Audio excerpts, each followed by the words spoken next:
ونستعينه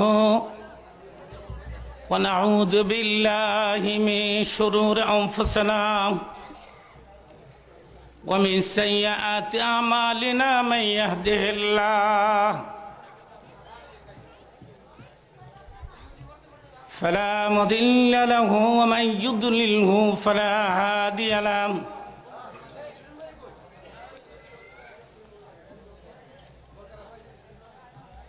ونشهد أن لا إله إلا الله وحده لا شريك له ونشهد أن محمدا عبده ورسوله فقد قال الله تعالى في كلامه المجيد وفي فرقان الحميد أعوذ بالله من الشيطان الرجيم بسم الله الرحمن الرحيم لقد كان لكم في رسول الله أسوة حسنة إن الله وملائكته يصلون على النبي يا أيها الذين آمنوا صلوا عليه وسلموا تسليما اللهم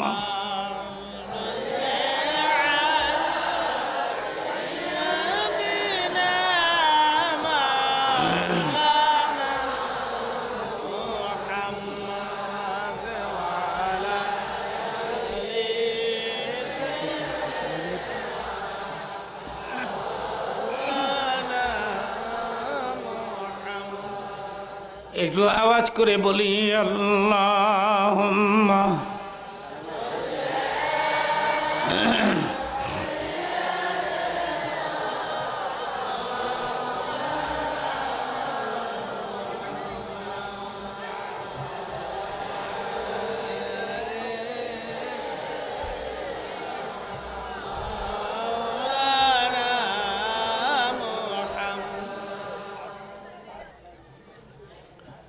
সম্মানিত সভাপতি, উপস্থিত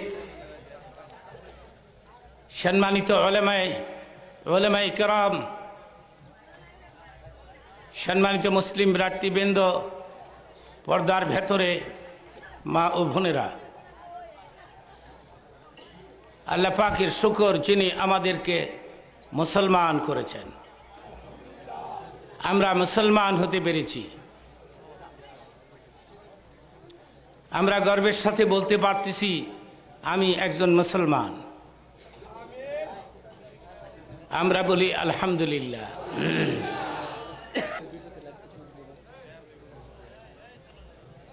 বন্ধুগণ, গ্রামের যুবক ছেলেরা বড় শখ করে আমাকে দাওয়াত করেছে। আমিও আগ্রহের সাথে দাওয়াত গ্রহণ করেছি, কারণ জনাব হক সাহেব তিনি আমার পাশে, আমার মহল্লার পাশে তিনি থাকেন। সেই অধিকার নিয়ে তিনি আমাকে দাওয়াত করেছেন এবং অসুস্থ অবস্থায় তিনি ঢাকা থেকে আমাকে সাথে করে নিয়ে এসেছেন। وَإِذَا قُرِئَ الْقُرْآنُ فَاسْتَمِعُوا لَهُ وَأَنصِتُوا لَعَلَّكُمْ تُرْحَمُونَ। আল্লাহ পাক বলেছেন, কোরআনের আলোচনা যখন তোমাদের সামনে দেওয়া হয় তোমরা চুপচাপ করে তা শুনবে, তাহলে পরে আমি আল্লাহ তোমাদের উপরে রহমত বর্ষণ করব। চুপ থাকতে হবে এবং আমার দিকে তাকায় থাকতে হবে।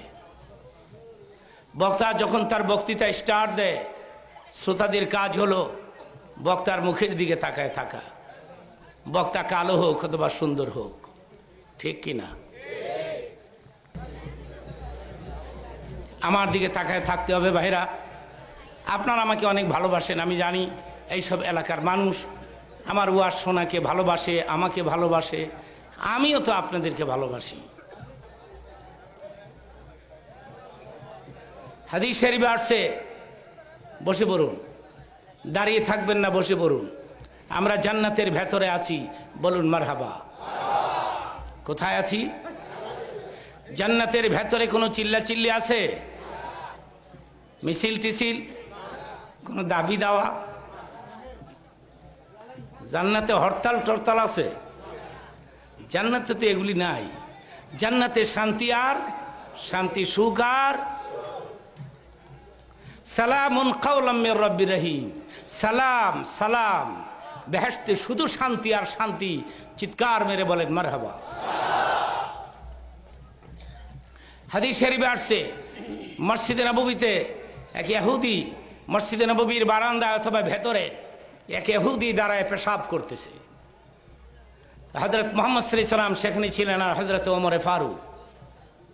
ওমর বলে, হুজুর, ইহুদির বাচ্চার সাহস কত, মসজিদের ভিতরে পেশাব করে, হুকুম দেন একটা চর দেই, একটা থাপ্পড় দিব, দাঁতগুলো সব ফেলে দিব। নবীজি বললেন, ওমর খামোশ, লেট হিম ফিনিশ, পেশাব শেষ হোক। তাহলে কারো পেশাব বন্ধ করে ইসলাম আসে নাই। মানুষ মাইরা ইসলাম প্রতিষ্ঠিত করতে চাও, কারো পেশাব বন্ধ করে দেশে ইসলাম প্রতিষ্ঠিত হয় নাই। লেট হিম ফিনিশ, পেশাব শেষ করতে দাও। ওমর রে, আমি জানি তুমি স্ট্রং মেজাজের মানুষ, কড়া মেজাজ। খুব কড়া মেজাজের মানুষ ছিলেন তিনি, হযরত ওমর। তিনি খুব কড়া মেজাজের মানুষ ছিলেন, হযরত ওমর। ওনার জীবনীতে আমি পেয়েছি, শয়তান পর্যন্ত ওনাকে ভয় করত। শয়তান হযরত ওমরকে দেখলে সে পথ দিয়া যাইত না। শয়তান কইতো, ওমর যদি আমারে ধরতে পারে, জীবনে এবং জানে মেরে ফেলবে। কি মনে করলেন? সেজন্য কোনো বুজুর্গ লিখেছেন, এখনো কোনো ব্যক্তি যদি ঘুমাবার আগে হযরত ওমরের নাম বুকের মধ্যে লিখে ঘুমাতে পারে, আইন মিম রা ওমর, হযরত ওমরের নাম বুকে লিখে কেউ যদি ঘুমান, রাতভর প্রাণ ভরে ঘুমাতে পারবেন, শয়তান আপনাকে ডিস্টার্ব করবে না। শয়তান কয়, এই যে উমরের নামটা শুধু বুকে লেখছেন, সেই জন্য শয়তান কয়, হযরত উমর রে বুকে লইয়া শুয়ে রইছে, এই মানুষের কাছে যাব না, আমি তাকে ডিস্টার্ব করব না। হাইন মিম রা ওমর আরবি দিয়া লিখবেন, আরবি দিয়া। আরবি না জানলে বাংলা, ইংলিশ ইংরেজি নট এলাও, ইংলিশ এলাও হবে না। আরবি অথবা বাংলা, ইংরেজি নট এলাও, ইংলিশ চলবে না। আরবি দিয়া লিখলে উত্তম, ওয়েল এন্ড গুড, নূরুন আলা নূর। আরবি দিয়া লিখলে, যদি আরবি না জানেন, বাংলাতে ওমরের নামটা বুকে লিখে ব্রেকেটে রাদিয়াল্লাহ লিখবেন, ঘুমিয়ে যাবেন, রাতভর প্রাণ ভরে ঘুমাতে পারবেন, শয়তান আপনাকে ডিস্টার্ব করবে না।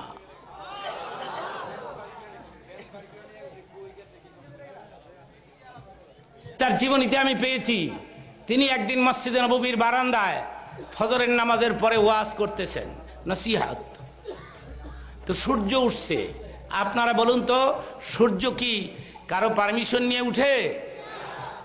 এটা তো একবারই আল্লাহর পারমিশন পাইয়া উঠতেছে এবং